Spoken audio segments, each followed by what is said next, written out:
Thank you so much for being here. We want to welcome you to the first ever Thrive Unite Day event, certainly the first ever for the Ogden, Weber County area. We are so happy you guys can be here with us today. Okay, so first of all, I want to just take a second and extend a special thank you to everybody that's been involved in pulling this off. We didn't make the decision to host this event until just under a month ago. And for anybody that's ever organized an event like this, you probably have a sense of just what a Herculean effort it takes to bring everything together to make this happen. We also want to thank others that were on the committee that helped put this thing together. For those of you who are on the committee, could you please stand up just so we can say thank you and recognize you? All right, so quick activity just to kind of break the ice and get started. I would like everybody who has been, I'm going to use the term out of the church loosely.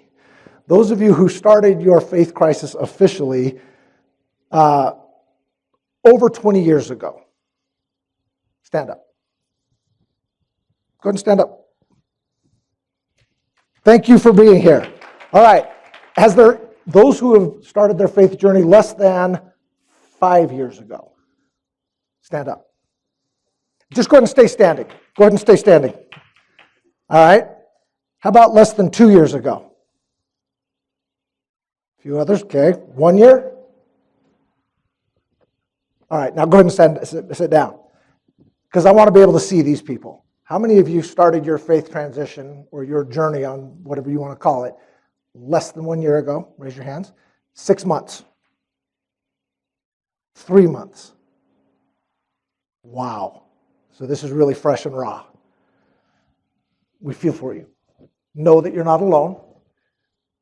Look around you. You will never find a more loving, more supporting group of people who truly know what you're going through and are here to help. And for anybody in the room that's struggling, this is the reason we host these things. We want you to spend the day today getting to know each other, because the most important resource you can develop is relationships with others who are walking a similar path as you.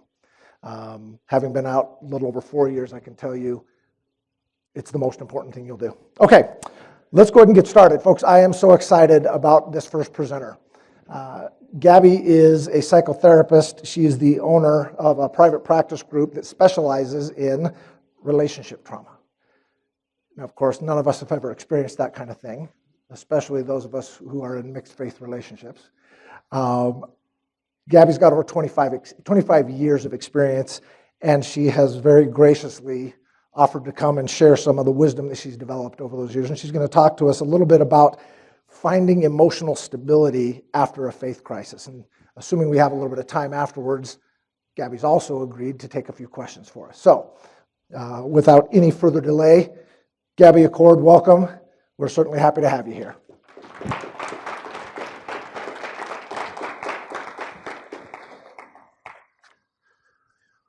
Can you hear me? Can you hear me now? Can you hear me now? I was telling somebody earlier that I have been really in my head about this, because one of the last times I did this was for Ed Week a few years ago at BYU. And the rules for something like that are so clear. You just show up and you speak the party line and everybody goes away and it's all super clear. And I feel like this is a minefield of experiences and people and stuff like that. But this is a notebook my daughter gave me for Christmas. She drew on it, and it has a little bee girl with a little tutu. Do you see that? I don't know if any of you know who Blind Melon is, the group. Are any of you old enough to know that? He's like, oh yeah, that makes my heart just warm. You're my bee people. You are my bee people. Have you guys seen that video of No Rain? The little girl that tap dances in her bee costume? Yeah? Okay, if you haven't, you have to go watch the bee girl. Because I am the fucking bee girl. And I feel like I've been looking for my bee people my whole life. And I feel like you are my bee people. Potentially my Kansas City bee people. Right? And I think there's a very disorienting feeling that we can all get.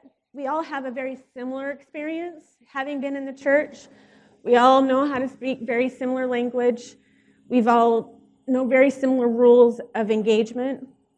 But each of us has very, very, very, very individual situations and traumas that we've all been through. And that's why I feel kind of tender about being here, because I know that there are some things that I can say and other people will say today that are going to step on your feels in a way that you don't understand. You don't even know when your mind, your little minefield mind, is going to go off. How am I going to know when it's going to go off? So please forgive me in advance if I step on one of your minds. I don't know where they are, okay? I don't even know where some of mine are until I step on one. So, all right. Talking about emotional stability, you're like, this girl, emotionally stable. Not really. Aww. These are the first stages of the bee girl.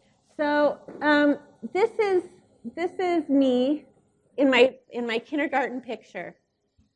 This dress went all the way to the floor, and it had a little pinafore on the outside. This was 1973. Any of you guys alive in 1973? Raise your hands high, my 1970 people. Okay, so you familiar with that pinafore to the ground? I thought I was the most beautiful thing that ever lived in that dress. This dress was made for me by my grandma, Rowene Bird, and she was born in 1921 in Idaho Falls. And she was the fourth of 5 kids, and her mom died in the fields of a stroke when she was 3 years old. And her father quickly remarried to her wicked stepmother, as the story goes. So she ended up cleaning and taking care of all the perfect stepsisters. And one day she emancipated herself up to Salt Lake City and got knocked up by a Kentucky soldier and ended up having my mom out of wedlock. And I was the first child of that mom. So I grew up in kind of an interesting matriarchal Mormon world where the men, that Kentucky soldier didn't stay around very long. And my dad didn't stay around very long. And my grandma Rowene loved me fiercely. And she gave me this necklace that you can't see. It's right here. And it was a little mustard seed. And it was in a little encapsulated thing. And she gave it to me and she said, "Did you remember getting a little mustard seed? Damn it, I thought I was the only one. You had a mustard seed? What's your name?" I didn't have one, but I remember them. You remember them? You had one? Okay. Your grandma gave you a mustard seed? Okay. Well, I thought I was the only one. And she told me I was the mustard seed girl. And what that meant to me at the time was that I would have everything I needed when I needed it. I would have everything I needed when I needed it. I didn't understand the scriptures that went with it. I didn't understand the faith of a mustard seed to move mountains. I didn't understand that if I had a good relationship with God and was really super nice and did all the things I was supposed to do, that God would help me move a mountain. I didn't understand all of that. I understood I would have everything I needed when I needed it. So I think I can say I became a faith Mormon, if that makes any sense. I became a faith Mormon, not a supernatural faith Mormon, but a faith Mormon. Like, I will have everything I need when I need it. I'm going to come back to her in a minute because she's so cute.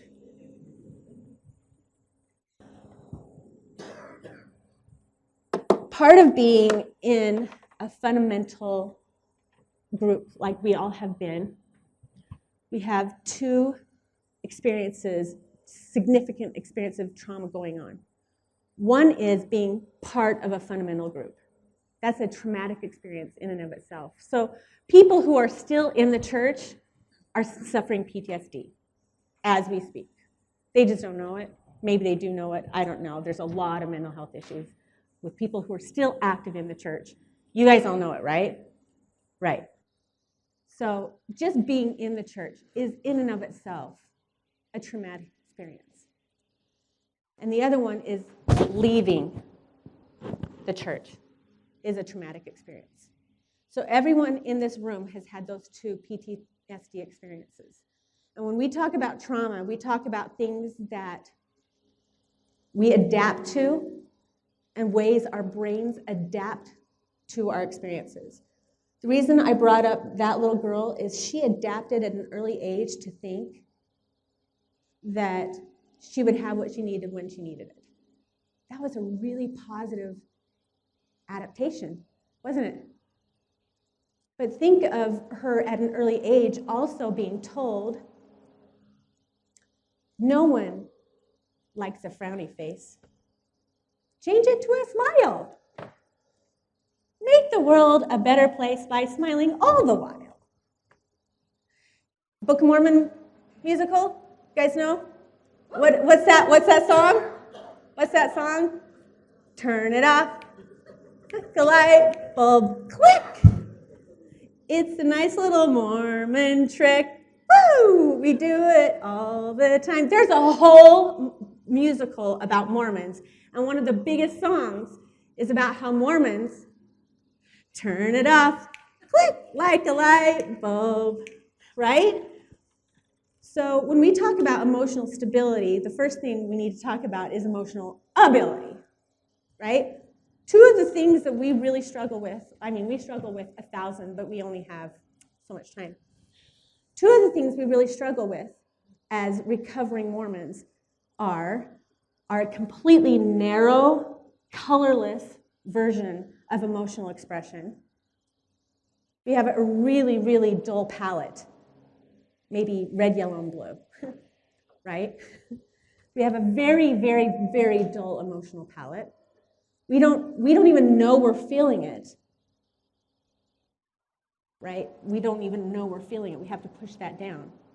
And if we are feeling it, we don't know how to express it. That's one. And the other one is severe codependence. Every single one of us in this room struggles with codependent tendencies. Have you ever heard the word codependent before? Yeah? He's like, hell yeah. I've heard that word before. So I think sometimes that word can be a misnomer because we think what it means is we're very dependent on someone else. And that's part of it. But a more kind of like interesting way of looking at codependence is that there is a personality or person or element in an environment that doesn't effing take responsibility for itself, so everyone else has to take responsibility for it, right? So whether it's an addict in a dynamic that doesn't take personal responsibility for their behavior, so everyone else has to like manage that person, or someone who has like, I remember when my daughter got married, she married a very lovely man 7 years ago who has a lot of anxiety. And in the beginning of their marriage, he cared about everything 100%, and she cared about everything 10%. Everything mattered to him 100%. Things mattered to her, sort of. So guess who calls all the shots? The person who everything matters 100%, right? That's kind of the seeds of codependence. A couple years ago, my mother-in-law asked her to get presents for all the little great-grandkids to help her out. And she gave her a budget, and so she got a bunch of Lego sets. They were all the same price, but some of them were clearly cooler than the others, right? When she got them, she's like, oh, this one's clearly the coolest. She was trying to decide who to give it to. she thought, well, this kid won't care. This kid will make the biggest deal. We should probably give the coolest one to the kid who will make the biggest fuss. That's codependence. Do you feel that? All right. So we have a codependent relationship with the organization of the church. Right? We've all been kind of trained to understand that somebody else's needs are greater than ours. Somebody else's opinion is more important than ours. It always matters more to them than us. And somebody else is more sensitive and has to be managed. Do you ever get that feeling when you're around family and friends that are still in the church that somehow what you feel needs to be shushed because they're more sensitive?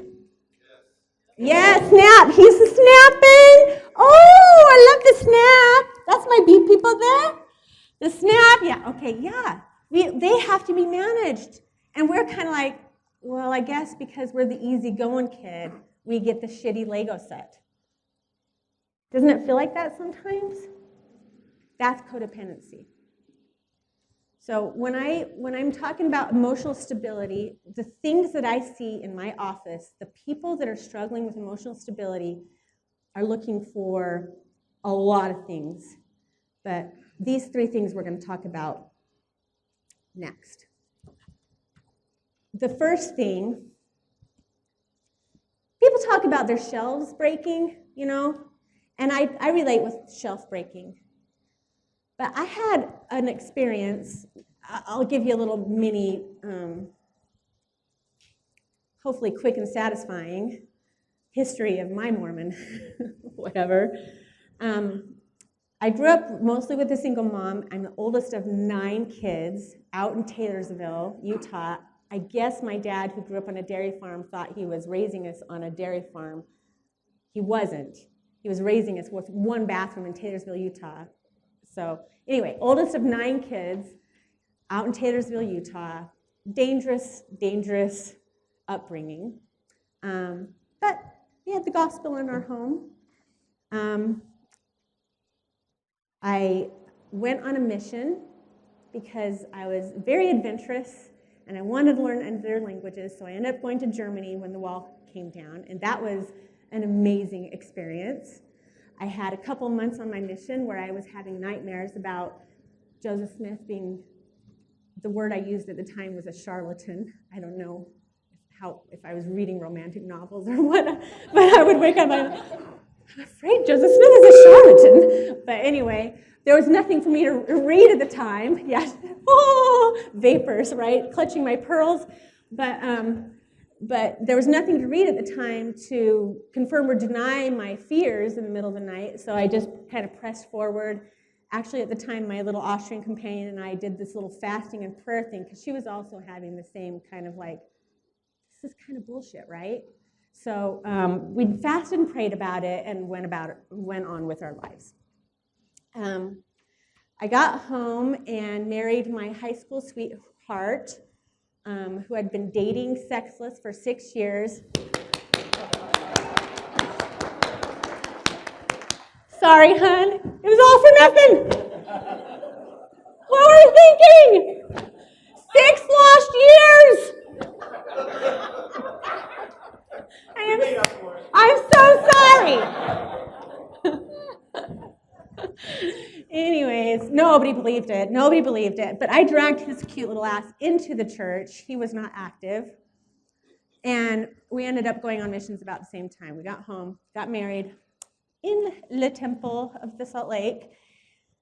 Went back east to school for a few years. Came back, moved into our Centerville neighborhood that we live in now. Had our 4 kids.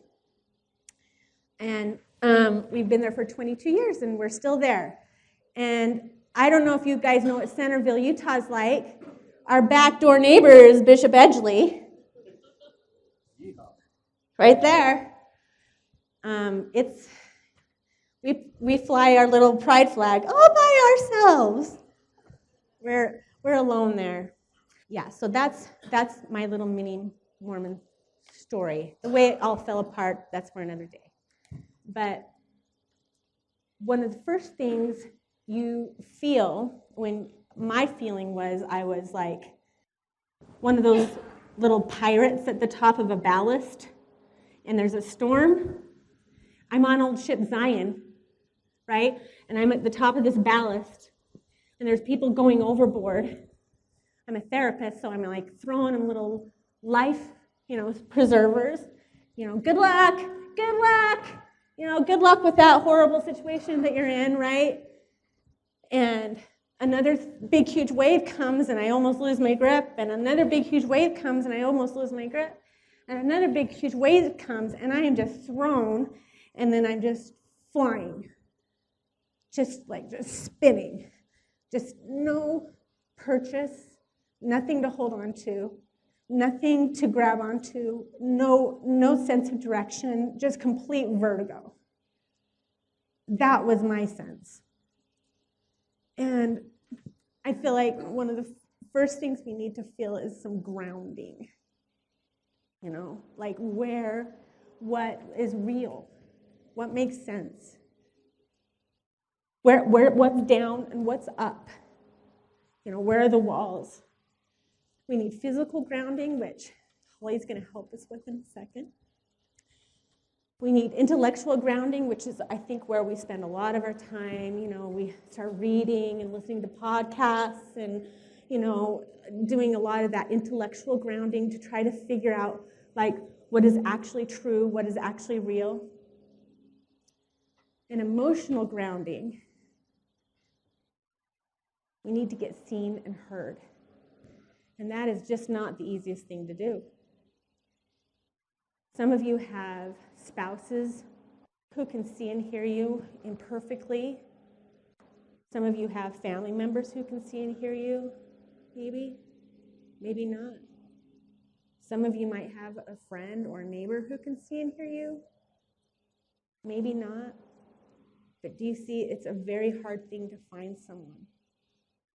And in the beginning, when I'm like this, and my husband's into bishopric, Put me there.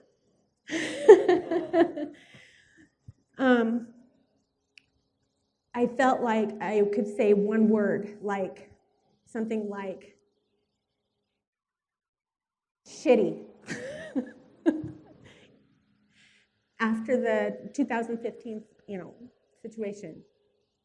So all I can say is just one word to patiently try to convey, I am flailing right now, or hurt, and then wait for that to settle, because that's terrifying to somebody that's still in the church. They see their person. I think that very same year, my youngest told me, my greatest fear, if I grow up and marry someone and they leave the church, that's my greatest fear. That's what my daughter told me, her greatest fear. And here I am, playing out the greatest fear, right? It's hard to find someone to see and hear you. So what do you guys do? I'm going to ask you this question. You can raise your hand. Where did you find someone to see and hear you in those early days? Your sister? What's her name? First name. You love Lee. Myself, in my own story, I had watched several people leave the church before I had, so I had the opportunity to say, okay, I understand why you're leaving and everything. So when it came my turn, I was able to say, it's okay. I'm still enough and I'm worthy. Thanks, Jay. Mine was like my coworkers who don't have that emotional attachment to me that I could share. They'd gone through it. I could almost feel like they were detached, just giving me direction. And then once I settled. Oh, wife. Amy. Did I see your hand up? Internet?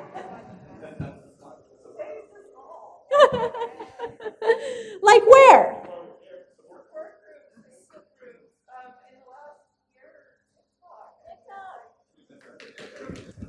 Aren't they the best? Yeah?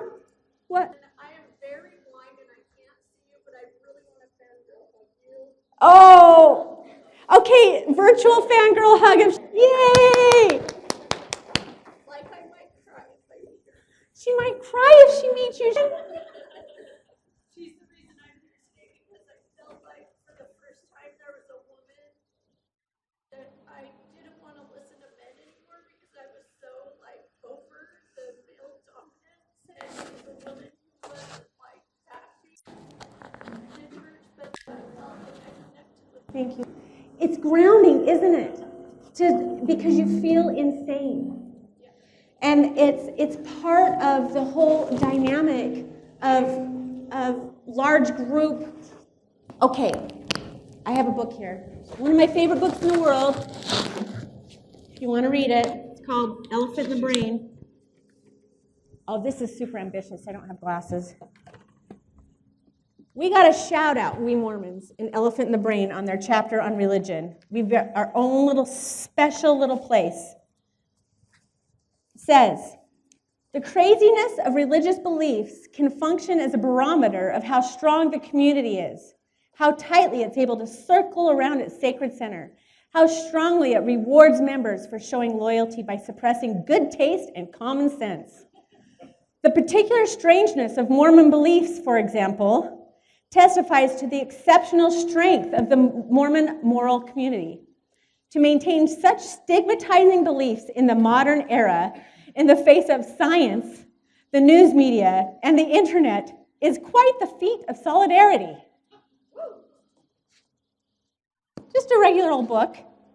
And while many people, perhaps even many of our readers, would enjoy being part of such a community, true, there are benefits. How many are willing to pay their dues by adopting a worldview that conflicts with so many of their other beliefs, and which non-believers are apt to ridicule? Right? It's part of the isolating mechanism, right? It says, costly signaling, which helps keep less committed people out of the group. For all the talk of universal love and turning the other cheek, it's important to note that religious communities do frequently punish transgressors, whether by censoring, shunning, stoning them. In fact, these two strategies, traditional norm enforcement plus paying dues through costly rituals, reinforce each other. After you've paid a lot of dues, made a lot of friends, and accumulated a lot of social capital over the years, the threat of being kicked out of a group becomes especially frightening. And this, in turn, reduces the need for expensive monitoring. That's our own little special Mormon shout-out in this book. Isn't that lovely? And that's just to say, it's set up this way. It's set up to be a high-cost thing that when you leave, you're supposed to feel a little crazy. And the people who are still in the group are supposed to see you as a little crazy. I was talking to somebody the other day, and she and her husband were talking to each other about a woman they knew who was leaving the church. And her husband was getting so angry. He got so angry, he got to the point where he was calling her, you know, I've always thought of her as dumb. She's always been a little bit dumb. She's actually a little bit of a crazy bitch, that one. This is how he was talking about this woman's friend, who went to grad school with her, by the way. So I said, you know, that's kind of strong feelings you've got right there. That your feelings are really hurt. Your feelings are hurt that somebody is leaving your beloved group. And so in order to make sense of that, you need to attribute really vile characteristics to that person. So you've had that feeling. You've had that feeling of having really vile characteristics attributed to you. Does that feel familiar? I mean, some of you may have very kind people that just said, wished you well as you walked out. But we have people attributing very vile characteristics to us. I live in the same ward I've been in for 22 years. I was camp director for 17 of those, right? Taught gospel doctrine, 6 years of those years, right? They have to see me as fundamentally broken, sick, selfish, right? Arrogant, educated. I'm in Centerville. Those women don't go to grad school, right? Too educated, right? They have to see me as something pretty vile, or they can't make sense of it. And that's hard to know. That's hard to know. So get seen and get heard, and then become someone who sees and hears. I had this weird, ironic thing happening. At the same time that I was deconstructing, I was being shitty to my kids. It was this weird thing. I'm losing my testimony, but I'm still trying to make sure that they're doing what they need to do. I had this really bizarre moment when my son got a tattoo 4 years ago, and I lost my mind. I lost my mind. I sent him a text. I'm like, what's happening? What are you doing? I thought I raised you well. It was in the middle of the night. My mom was dying. I mean, it was hard times. But I lost my mind. At the same time that I was wanting to be seen and heard, I was not seeing and hearing very well, not in a trustworthy way. Right? So get seen, get heard, become someone who sees and heard. So this says imperfectly and patiently because the dream of being seen and heard in a perfect way does not exist. It's going to be clunky and ugly. You're going to tell someone how you feel, and especially the closer they are to you, the harder it's going to be for them to not say something like, well, I care what you think, but, I still try to get alcohol is still the source of a lot of problems in our world. I'm still trying to preach to my kids about alcohol. I still am not super, great sometimes when they try to talk to me about those things. So, imperfectly and patiently. Okay, next thing. Get a relationship with discomfort. This is one of my favorite ones. So, we have 2 minutes. Relationship with discomfort. Presence, uncertainty, feelings as clues, critical thinking. When you're uncertain and you don't know what's what, that is your door and your window to critical thinking. Okay? Just remember that. As soon as you are uncertain and uncomfortable, you have a chance to learn something. If you're certain and comfortable, you're not going to grow and you're not going to learn anything. Individuate, individuate, individuate. Become your own little person. Know where you end and others begin. When we're talking about relationships with others as we leave, that fear of disappointing other people and making others uncomfortable, that codependence that we all have, give that up as soon as you can. Realize your own value. You walk into a room, just accept that half the people in there may not like you, and that's okay. That your mom, your brother, your kids, they might be uncomfortable with you, and that's okay. That your bishop, the amount of people I have coming in that are telling me that, well, my bishop's really upset with me, and I'm like, and why do we care? Well, he sent me an email. Why do we care? Individuate. Right? We are going to start to detach from the comfort and the pleasing and the making sure that everyone else is comfortable. And part of that, as we get back to that girl I was telling you about earlier, is knowing that some of the stuff that we grew up with, some of the lovely things that were part of our upbringing are still part of who we are, right? I'm still that mustard seed girl. I'm still a returned missionary, that went to Germany. That's still part of who I am. I still have pioneer ancestors that came across the plains. That's still part of who I am. I don't have to get rid of that. That creates a lot of who I am, and it's kind of lovely and beautiful and also disgusting and gross all at the same time. right? So individuate and be love. And quickly, this is 7 years ago when everything was going, by all appearances, was looking good. My son's home from a mission. Isn't he cute? Right? He went to Africa, served a glorious little mission. They're getting married in the temple. Everything's great. You know? Little did I know that one of my daughters was so depressed that she was considering suicide because she could not imagine the day she was going to have to tell us that she didn't believe in the gospel. Little did I know that my daughter was just starting her little road into a very patriarchal, beginnings of a Mormon marriage, Little did I know, my poor little bishopric husband there, things were not what they seemed.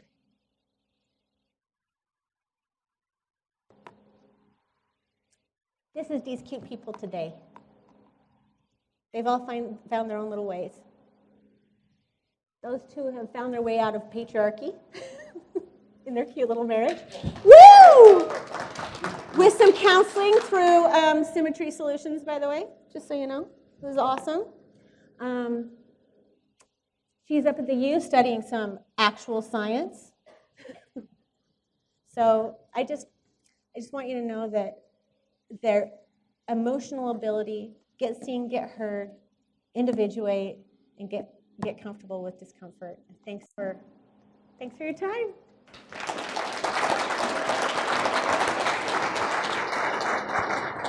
Gabby, thank you so much. I could sit and listen to you all day long, and I wish we had hours and hours and hours for this. In fact, I think we're going to be taking comments and suggestions after about what we can do better next time. And the one I'm going to add is this needs to be a 2-day event. There's just so much value in that. So thank you so much, Gabby.